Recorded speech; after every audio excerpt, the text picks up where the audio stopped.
Reject him like he's been rejecting you this whole time.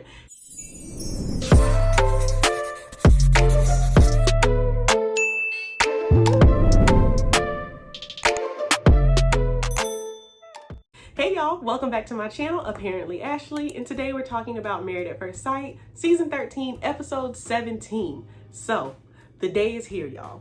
It's decision day. It's D-Day. It's the day we find out who said yes, who said no, how did it go about, all that good stuff. So, let's not waste any time and go ahead and jump into the first couple. All right, first up is Myrla and Gil. So, taking it back to the beginning of the season, first episode, I thought they were going to be the only couple who decided to get a divorce on decision day. But going into today, I was like, they're the only couple who should say yes on decision day. As we've seen their relationship progress and just, get to know Myrla more, I think as a collective, we can say that we like her now. Yeah, I like her. I've grown to understand her. Gil has been very patient with her, and they have just really grown as a couple. I mean, they definitely have their issues, of course, the finances and her negative Nancy attitude. But I was like, you know what? Overall, I think they would make it work. So come to decision day, they bring up the money again, of course. They bring up how she's money driven and he's passion driven. But when Gil said that they done had sex already, I was like, they are definitely saying yes, because ain't no way that Myrla, the same woman who wouldn't even kiss this man for like 14 days, is gonna have sex with him and then say no on decision day. So I was like, that's a done deal right there. So producers, we don't need this like faking us out thing. We know they're saying yes. So of course they both said yes. I do just want to add that I hope that they get the whole finance thing under control at some point, because I know finances are a huge issue when it comes to marriages and like it leads to divorces and stuff. So overall, I'm happy for them. All right, next up, let's talk about Bao and Johnny. Y'all, Johnny really walked in there thinking that he was going to leave a married man. Like, he was saying stuff like the old me would have run away, like I just handled things so differently. Like, essentially that's what he was saying. And I was like, did you think that you didn't run away during this process? You know how many times you left the apartment, how many times you left conversations? And I was like, what? Were we experiencing two different things? We were, obviously, but still. And you can just tell he came in there and he was just like, I'm gonna try and make this work. And I was like, no, sir, this is not the time. Like, you should have been did this. So the whole time Johnny's talking, I'm just like, Bao, girl, don't listen to this. Like, leave that man. What? Reject him like he's been rejecting you this whole time. Let us not forget that Johnny said, I would rather be married to anybody but you. And at that moment is when I would have been like, this marriage is done, okay? For you to sit here in my face and just be like, you want to try and make this work? I'm like, no. Why would I do that? He ends up saying yes, that he wants to stay married.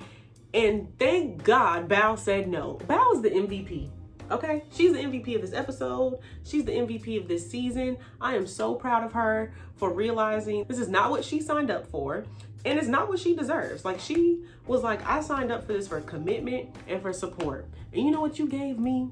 Headaches and anxiety. Like, why would I stay with you? And afterwards, Johnny was just like, dang, was the marriage that bad? Were you not in the marriage? What do you mean? But yeah, like I said, I'm happy for Bao, and Johnny's ridiculous for trying to make this work too little too late, as Bao kept saying. I'm really proud of her, and I hope Johnny watches this back and realizes that he's trash. All right, y'all, let's move on to Brett and Ryan. So we all knew Dr. Pepper is the one who just be calling people out on stuff. So of course, she called Ryan out on why he downloaded this dating app while he was still a married man.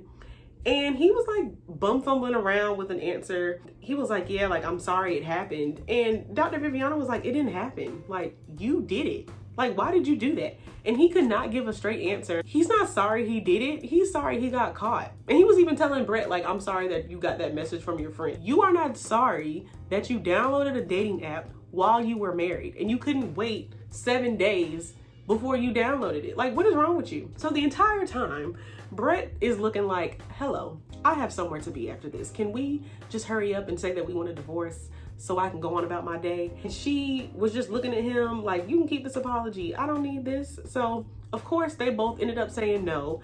She had this whole speech and then said she wanted a divorce, and Ryan was just like, yeah, same, I agree with you. And I'm like, dang, you ain't even gonna like tell her nothing before that? You just said, oh, retweet? What? I really don't think he learned anything in this process. Like, I think he just still, of course, wants to be married and have kids, but like, I don't think he's gonna go home and reflect on any of this.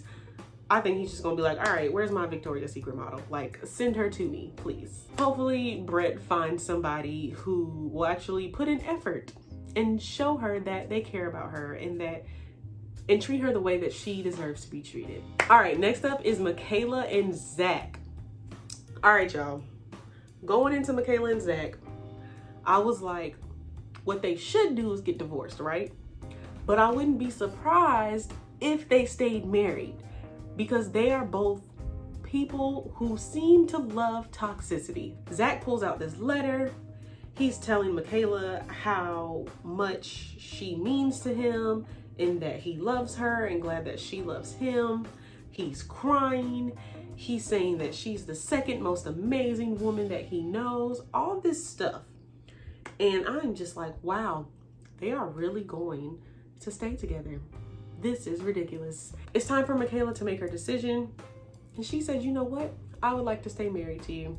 Then it gets to Zack, and he was like, I would like to get a divorce from our past. Is that the prompt? No, it's not divorce our past. It's, are you divorcing me? What are you talking about, Zack? And he was just like, if I say yes, that means that I was okay with the past 8 weeks, but I'm not. But I still want to get to know you and see where this goes. So I want to get a divorce, but I also want to keep getting to know you. Zack, no. We talked about this last week. Why do you think that I'm going to continue getting to know you if you tell me no? The thing that blew my mind was he was speaking as if what he says goes. Like, if I want to keep getting to know you, then you are going to keep getting to know me as well. Like, does she have no say-so in this? What if she wants to cut you off after this? You know what I'm saying? It was just so confusing. And then it also baffled me that he was confused that she didn't accept what he was saying. Like, do you really think that what you're saying is acceptable? The audacity. Like, what? I mean, the experts were just as confused, okay? Because for him to just be like, I'm divorcing the past. No, that is not what we're saying. And Michaela had to be like, do you want to stay married to me or not? Like, answer the question, Zachary. So she's saying that, like, you know, this is stupid or whatever. But later on in the episode, she was sitting there saying, like, I'm open to what the future holds and all this stuff. And I'm just like, y'all just two dummies. Like, what are y'all doing? She talking about one word to describe this as a roller coaster. You about to stay buckled in, girl, because you are not getting off this ride. What? I hate this for them, but you know what? What can you expect when you got two loonies together? All right, y'all, last is Rachel and Jose. I ain't gonna hold y'all. I feel like this decision came so quickly. Like, they didn't show a lot of their conversation before making their decision. Of course, they were both saying, like, this is so perfect. And yes, we had our issues, but we're so perfect for each other. And so they obviously both said yes, but I don't think it's going to last long term. I give them maybe a year, because in my heart of hearts, I don't believe that Rachel is going to be truly happy with Jose. I don't think that is who she wants to spend the rest of her life with. You know what? We should have known she was going to say yes when she didn't leave after that whole door locking incident. Your husband locked you out the house and you still stayed.